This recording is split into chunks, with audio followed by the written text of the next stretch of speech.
Hello po sa inyong muli, mga minamahal kong kababayan. Magandang gabi po. Okay. Magandang gabi or umaga or hapon kung nasaan man po kayong panig ng mundo. Okay. Kung kayo po ay bago pa lamang sa aking YouTube channel, wag pong kalilimutan na mag-like and subscribe para palagi po kayong updated sa akin pong mga videos na i-upload.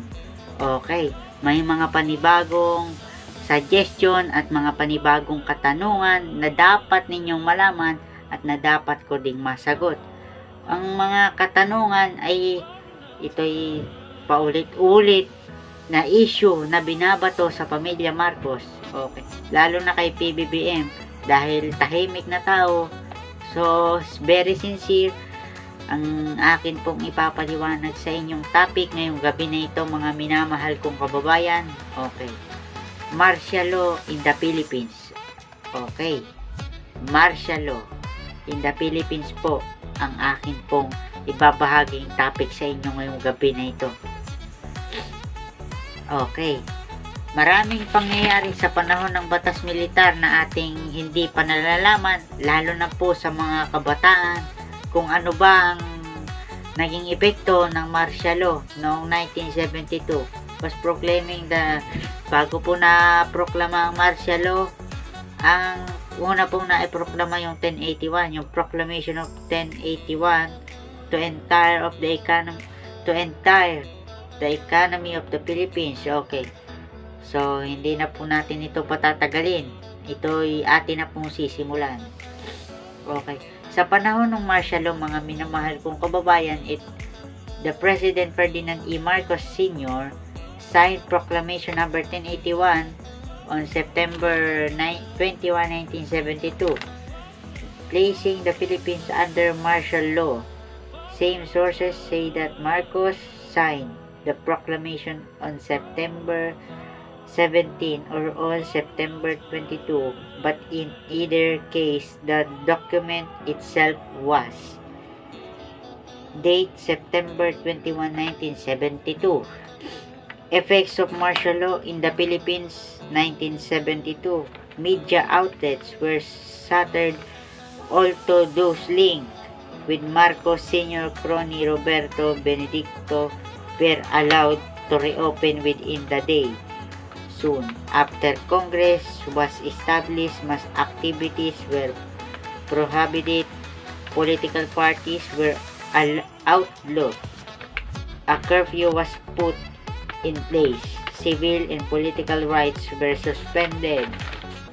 What happened in martial law in the Philippines? In declaring martial law, President Ferdinand Marcos Sr. dissolved Congress, padlocked the doors to the batasang pambansa, suspended the right of habeas corpus, assumed but legislative and executive powers for himself as president, and defied the end of his last allowed presidential term under the 1935 Constitution of the Philippines. Okay. Nakakahingan, mga minamahal kong kababayan, ngunit lahat ng sinasabi ko sa inyo ay nakukuha ko lamang sa aking pagre-research at sa aking mga pagsusurit, pag-aaral na inaalam.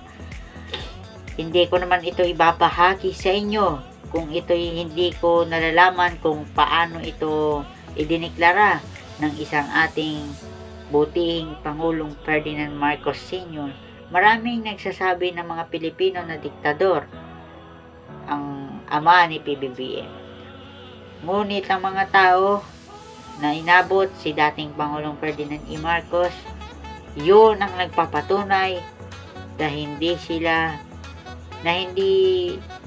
natutulog ang gobyerno noong panahon ni dating Pangulong Ferdinand E. Marcos, sapagkat bago maideklara ang martial law, ito'y iminungkahi na sa kanya ni Prime Minister ng Pilipinas na si Senador Juan Ponce Enrile, na nagdalawang isip din si Pangulong Ferdinand E. Marcos kung ano ang magiging resulta pag naproklama ang martial law sa Pilipinas. 1 year ago, nung maupo si Pangulong Ferdinand Bongbong Romualdez Marcos Jr., ay inaanunsyo ng mga nung naupo siya. Ang mga Pilipinong kabataan wala nang ginawa kundi mag-rally at kung ano-ano pa. Okay, ito mga minamahal kong kababayan, akin pong ipapaliwanag sa inyo. Explanation or pagpapaliwanag. Again, explanation or pagpapaliwanag. Martial law in the Philippines. President Ferdinand E. Marcos signed Proclamation number 1081 on September 21, 1972, placing the Philippines under martial law. Same sources say that Marcos signed the proclamation on September 17 or on September 22, but in either case, the document itself was dated September 21, 1972. Okay. Effects of martial law in the Philippines, 1972. Media outlets were scattered. All to those linked with Marcos, Coronel Roberto Benedicto were allowed to reopen with the day. Soon after Congress was established, mass activities were prohibited. Political parties were outlawed. A curfew was put in place. Civil and political rights were suspended.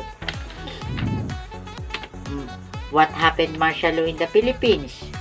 In declaring of martial law, Marcos dissolved Congress, padlock the doors to the batasang pambansa, suspended the right of habeas corpus, assumed but legislative and executive powers for himself as president, and defied the end of his last allowed presidential term under the 1935 Constitution of the Philippines. Isipin mo, napakalaki din pala ng naitulong ng martial law sa Pilipinas. Ngunit, ang ibang mga Pilipino ay iba-iba ang opinion. Tayong lahat naman ng mga Pilipino ay may kanya-kanyang opinion sa pangyayari at pagdedeklara ng martial law o batas militar ni dating Pangulong Ferdinand E. Marcos Sr. Okay. Sa aking palagay, ang martial law ay nakatulong sa ating bansa sapagkat ang mga komunistang grupo ay naubos o nabawasan ng dating administrasyong Marcos Sr. Ngunit sa panahon ngayon ni Pangulong Bongbong Marcos ay siya naman ang paggawa ng mga pagbabago dito sa ating bansa. Ngunit ang aking nakikita, pagbabago. Hindi lamang pagbabago. Pagbabago na may kasamang pagkakaisa. Okay. Isipin mo, martial law. Bago yung martial law, signed of September 21, 1972, the sign of Proclamation 1081, the placing Philippines under martial law. Yan ang sinabi ni dating Pangulong Ferdinand E. Marcos nung binabalita na sa buong media at sa buong Pilipinas. At hindi lamang buong Pilipinas ang sumubaybay, kundi ang buong mundo ay sumusubaybay sa pangyayari sa panahon ng martial law. Kaya't ang martial law ay nakatulong sa ating bansang Pilipinas, hindi lamang upang mabawasan ng mga Communist Party of the Philippines at New People's Army. Okay. But bago tayo matapos, bago ko ito dire-diretsuhin, mga minamahal kong kababayan, ako'y kakatok muli sa inyong mga puso. Kung kayo po ay bago pa lamang sa aking YouTube channel, wag na wag po ninyong kalilimutan na mag-like and subscribe para palagi na rin po kayong updated sa akin pong mga bagong videos na i-upload. Okay. Kayo mga minamahal kong kababayan, ano sa palagay ninyo ang martial law nung panahon ni dating Pangulong Ferdinand Marcos? At ano na ang naging epekto ng martial law noong 1972? At ano and what happened in martial law in the Philippines? Okay. Okay. Yan ay masasagot ninyo sa comment section sa baba. At paki-like and subscribe na rin po ang aking YouTube channel. Okay. So ito po, akin pong ipapaliwanag sa inyo. Explanation or pagpapaliwanag. Again, explanation or pagpapaliwanag. Martial law in the Philippines. President Ferdinand E. Marcos signed Proclamation number 1081 on September 21, 1972, placing the Philippines under martial law.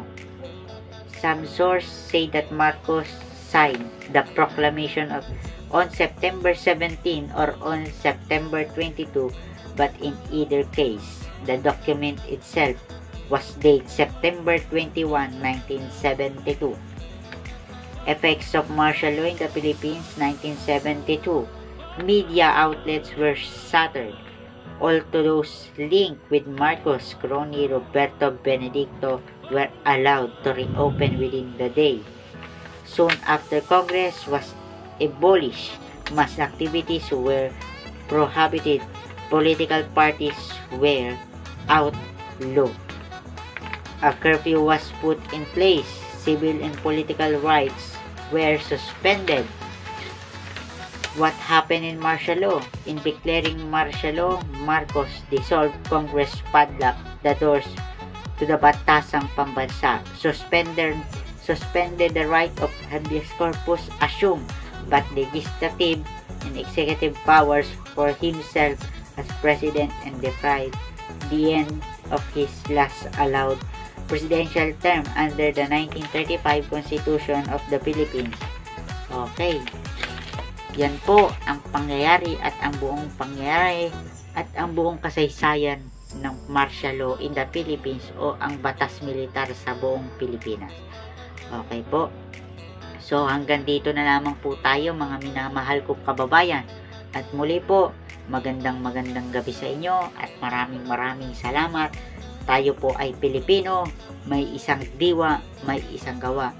At sa bagong Pilipinas, sama-sama po tayong babangon muli sa bagong Pilipinas. At paalam po at magandang gabi pong muli at paalam. Maraming salamat po.